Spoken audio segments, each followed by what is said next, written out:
Assalamu alaikum wa rahmatullahi wa barakatuh. Welcome back to Purely Islamic. बदर बिन सईद हाजिर है एक नई वीडियो के साथ। आज का पैगाम हर उस नौजवान के लिए है जो समझता है कि वो मजबूत है मगर अपनी माँ के दिल को कमजोर कर रहा है। जरा ठहर कर सोचो, अगर तुम्हारी माँ तुम्हारे गुस्से की वजह से तुमसे बात करते हुए डरती है तो अफसोस करो, क्योंकि तुमने अपने ही हाथों मगफिरत का दरवाजा बंद कर दिया। वो माँ जो तुम्हारी एक आह पर तड़प जाती थी आज तुम्हारे लहजे से कांपती है। वो माँ जो रातों को जाग कर तुम्हें सुलाया करती थी आज तुम्हारी आवाज सुनकर खामोश हो जाती है।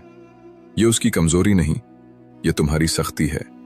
याद रखो, माँ का दिल टूट जाए तो दुआएं भी खामोश हो जाती हैं, और जिस घर में माँ की दुआएं खामोश हो जाएं वहां सुकून कभी नहीं ठहरता।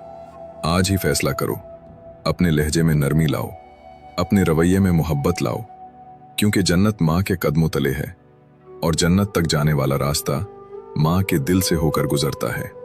अल्लाह हमें अपनी माँओं की कदर करने, उनके दिल न दुखाने और उनकी दुआएं हासिल करने की तौफीक अता फरमाए।